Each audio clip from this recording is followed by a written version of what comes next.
میرا اور آپ کا کام ہے کہ ہم اللہ کے حکم کے پالن کرنے پر آ جائے، اللہ کی اطاعت میں آ جائے، اللہ کی نافرمانی کے کاموں سے باز آ جائے، نبی کریم صلی اللہ علیہ وسلم کی سنتوں کو اپنی زندگی میں داخل کریں۔ سنتوں کا سب سے پہلا عمل یہ ہے کہ اپنے لباس کو سنتی لباس بنائے، کم از کم جمعہ کے دن اچھا لباس، سفید لباس، سنتی لباس پہنے۔ اتنا تو کرے بھائی، آڑے دن ہم لوگ کام پر ہوتے ہیں، جمعہ کے دن تو ہم اچھا لباس پہن سکتے ہیں، اپنی صورت کو سدھارے، سنت والی صورت اختیار کر لے، جتنا ہو سکے حرام کے کاموں سے اپنے آپ کو بچائے، خاص طور پر زنا سے بچائے، نشے سے بچائے، بری صحبتوں سے بچائے، برے دوستوں سے اپنے آپ کو بچائے، مسجد کے ماحول میں رکھے، 5 وقت کی نماز پڑھے، دعاؤں کا اہتمام کرے۔ آسان درس قرآن میں حضرت مفتی احمد خانپوری دامت برکاتہم نے جو سورہ فلق کی تفسیر میں لکھا ہے کہ اللہ کے نبی علیہ السلام پر جن یہودیوں نے جادو کروایا تھا، 6 مہینے تک اس کا اثر رہا، تو اللہ کے نبی علیہ السلام اس موقع پر کیا عمل کرتے تھے؟ حضرت عائشہ رضی اللہ عنہا بخاری کی روایت میں فرماتی ہے کہ اللہ کے نبی علیہ السلام میری باری کے دن آئے اور پوری رات جو ہے دعا میں گزار دے۔ مسلم شریف کی روایت ہے، دعا ودعا، یعنی 3 مرتبہ اللہ کے نبی علیہ السلام کے لفظ کو استعمال فرما کر کہا، کثرت کے ساتھ دعا فرمائی۔ حضرت شیخ زکریا نور اللہ مرقدہ اس حدیث کے ضمن میں لکھتے ہیں کہ جب بھی آدمی کے اوپر تکلیف آئے، آزمائش آئے، چاہے عمومی طور پر ہو، اجتماعی طور پر ہو یا انفرادی طور پر ہو، آدمی کو نمازوں کے اہتمام کے ساتھ ساتھ دعاؤں کا خوب اہتمام کرنا چاہیے۔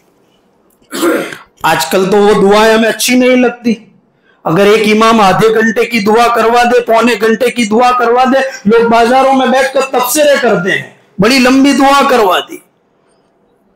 4 گھنٹے کی آدمی فلم دیکھتا ہے، پیر میں ورم نہیں آتا ہے، اور آدھے گھنٹے کی دعا میں ورم آ جاتا ہے۔ کیوں؟ کہ آج ہمارا عبادتوں سے جو ہے من بھر گیا ہے، ہماری آنکھیں خشک ہو چکی ہے، دل پتھر کی طرح سخت ہو چکے ہیں۔ اس لیے ہم چاہتے ہیں کہ نماز ہو، قرآن کی تلاوت ہو، دعا ہو، سب جو ہے ہمارے ٹائم پر پورا ہو جانا چاہیے۔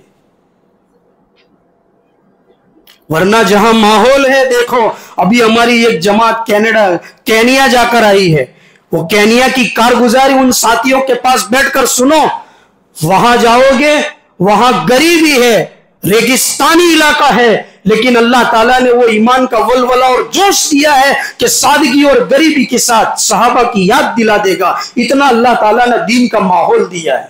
کیونکہ لوگ دین پر چل رہے ہیں۔ کیا ماحول ہے وہاں؟ ماحول یہ ہے کہ غریب یہ ہے کہ لوگ بکریاں اور بکرے چرایا کرتے ہیں اور اپنی زندگی کا گزارا کرتے ہیں، 2 3 شادیاں ہیں، لیکن پھر بھی اللہ ان کا گھر چلا رہا ہے۔ چھپر کے مکانات ہیں، جھونپڑے کے مکانات ہیں، لیکن اس میں بھی ان کو سکون ملتا ہے۔ پانی کی قلت یہ ہے کہ اگر کسی جگہ تمہیں اگر کوئی پانی دے دے تو تمہیں یہ لگے گا کہ اس سے بڑا خیر خواہ میرا کوئی نہیں ہے، اتنی چھوٹی سی بوتل میں پانی۔ کئی کلومیٹر سے پانی بھر کر مسجد میں لایا جاتا ہے، مسجدوں میں نہ وضو خانے ہیں، نہ پنکھے، نہ لائٹ ہے۔ ایسے ہی پرانے زمانے کی مسجدیں ہیں، اور پانی لانے کے لیے ندیاں سوکھی پڑی ہے، اور ریت کے اندر جو ہے کھڈا کرنا پڑتا ہے، اور انتظار کرنا ہے کہ زمین سے پانی اندر کھڈے میں بھرے گا، اور اس کے بعد اس کو بھر بھر کے ڈول میں لا کر کئی کلومیٹر سے لایا جاتا ہے۔ لیکن لوگوں کے اندر وحدانیت اور اللہ سے ایک ہونے کا یقین اتنا زبردست ہے کہ ان کا کوئی آدمی بیمار پڑ جاتا ہے تو کچھ صورتیں پڑھ کر دم کر دیتے تو اللہ ان کو شفا دے دیتا ہے، اور اگر اس پر کام نہیں چلتا تو اس بیمار کو مسجد میں لے آتے ہیں اور مسجد کے مصلیوں سے کہا جاتا ہے کہ ان کے اوپر دم کر دو، ہمارا بیمار ٹھیک ہو جائے گا، ٹھیک ہو جاتا ہے۔ اور ہمیشہ بخاری کی روایت ہے، حضرت شیخ حنیف لواروی نے اپنی کتاب خطبات حنیف میں ذکر کیا ہے، ایک صحابی رسول آئے کہ اللہ کے رسول میرے کاروبار میں برکت ہو جائے، میں خوب ترقی والا کاروبار کروں، مجھے کوئی وظیفہ دے دیجئے۔ اللہ کے نبی علیہ السلام لمبے لمبے وظیفے نہیں دیتے تھے، مختصر وظیفے دیتے تھے۔ اللہ کے نبی نے فرمایا ادم علی الطہارہ، ہمیشہ باوضو رہا کرو، اللہ تعالیٰ تمہارے رزق میں خود برکت دے گا۔ تو وہاں کے لوگوں کا یہ عمل ہے کہ چاہے نماز کا وقت ہو یا نہ ہو، نماز پڑھنی ہو یا نہ پڑھنی ہو، قرآن کی تلاوت کرنی ہو یا نہ کرنی ہو، بازار میں ہو، گھر میں ہو، کاروبار میں ہو، جنگلوں میں ہو، بیابان اور ریگستان میں ہو، کہیں بھی ہو، ہر وقت جو ہے باوضو رہتے ہیں، اتنی پانی کی کمی اور قلت کے باوجود۔ دوسرا یہ ہے کہ ہر وقت ان کے منہ کے اندر مسواک ہوتی ہے، جو ہمارے یہاں صرف رمضان میں لوگوں میں نظر آتی ہے۔ مسواک کی سنت، روزانہ رات کو عشاء کی نماز کے بعد جلد سو جاتے ہیں اور صبح سارے کے ساری بستی کے لوگ تہجد میں اٹھ جاتے ہیں، اور قرآن ان کو اتنا یاد ہے کہ اکثر بچوں سے لے کر بڑوں سے لے کر بوڑھوں سے لے کر عورتوں اور خواتین تک کو قرآن کی کئی صورت زبانی یاد ہے۔ اکثر مساجد میں امام نہیں ہے، جو آئے گا وہ کھڑا ہو جائے گا، نماز پڑھے گا۔ 20 25 منٹ کی جو ہے فجر کی جماعتیں ہوتی ہے، ہمارے 8 منٹ کے ہو جائے لوگ تفسیر مسجد میں شروع کر دیتے ہیں۔ یہ وہ ہے ایمان کا وہ ولولہ اور جوش جس کی بنا پر آج بھی وہ صحابہ کی یاد دلاتے ہیں، اور ان کے اندر وہ ایمان کی پرکھ اور پہچان باقی ہے۔ ہم بھی چاہتے ہیں کہ یہ جو حالات ہے، ان حالات کے اندر اللہ کی مدد اترے، ہماری اوقاف کی زمینوں کی حفاظت ہو، مدارس، مساجد، خانقاہ اور ہمارے قبرستانوں کی زمینوں کی حفاظت ہو، تو سب سے پہلے مجھے اور آپ کو اللہ کے نبی کے دین کے اوپر چلنا ہوگا، اپنے گھروں سے میوزک کو ختم کرنا ہوگا۔ وہاں کا ایک عمل یہ بھی ہے کہ کسی مسلمان کے گھر کے اندر میوزک نہیں بجتا ہے، جس گھر میں میوزک بجے گا وہ عیسائی ہوگا۔ اور 2 سال کی بچی سے لے کر 80 سال کی بوڑھی عورت کے اوپر دوپٹہ اور جو ہے خواتین کے اندر برقعے کا اہتمام ہے۔ آج وہ برقعے کا اہتمام ہماری نوجوان نسل سے نکلتا جا رہا ہے، کوئی کسی کو کہنے کے لیے تیار نہیں، مجاز بنانے کے لیے تیار نہیں۔ ہم نے دین کو صرف سننے کے لیے رکھا ہے کہ یہاں سے سنیں گے، یہاں سے نکال دیں گے، اندر اتارنے کے لیے ہم تیار نہیں ہیں۔ اسی لیے اللہ کے نبی کی حدیث ہے، العبادۃ فی الحرج کہجرۃ الیہ، جہاں گڑبڑ والا ماحول، فتنے کا ماحول ہو، اس ماحول کے اندر جو بھی انسان چاہے کہ بھئی اس ماحول کے اندر ہمارے اپنے خلاف جو ماحول کھڑا ہوا ہے اس میں ہماری مدد ہو جائے، تو اس گڑبڑ والے ماحول میں اللہ کے نبی نے ہماری یہ رہبری فرمائی ہے کہ بھئی اس ماحول کے اندر عبادتوں کا ذوق شوق پیدا کرو، اور ایسا ذوق شوق پیدا کرو جیسے نبی نے فرمایا تھا ہجرت کرنے کے بعد مدینہ طیبہ میں، کہ جو لوگ مکے کے رہنے والے ہیں، میری ہجرت کے بعد جو بھی ایمان میں داخل ہوگا تو مکے میں رہے گا، اور مکے میں رہ کر صرف ایمان کو قبول کرے گا، اس کا ایمان مکمل نہیں سمجھا جائے گا تب تک جب تک کہ وہ ایمان لانے کے بعد مدینہ کی ہجرت نہ کرے۔ اسی لیے اگر اس زمانے میں ہم موجودہ حالات میں چاہتے ہیں کہ اللہ کی نصرت ہے، اللہ کی مدد آئے، جو لوگ اس کے لیے آگے پڑھ کر محنت کرتے ہیں ان کی قربانیاں رنگ لائے، تو ہم مسلمانوں کا کام یہ ہے کہ سب سے پہلے اللہ سے لو لگائے، اللہ کی عبادتوں میں آگے بڑھے۔ اور جس طرح آج یہ مجمع جمعہ کی نماز کے لیے آیا ہے، آج یہ طے کر لو کہ آج اس مدنی مسجد سے ایک بھی بندہ ایسا نہیں اٹھے گا کہ یہاں دعا ختم ہوگی اور آدھا مجمع چلا جائے، باقی کی 6 رکعت سنتیں بھی پڑھنے کے لیے ہم گوارا نہیں ہے۔ آج پورا مجمع یہ طے کرو کہ جمعہ کی نماز کی پابندی کرا، 5 وقت کی نمازوں کا اہتمام کریں گے انشاءاللہ۔ اور آج انشاءاللہ یہ بھی کریں گے کہ بھئی باقی نماز کے بعد 6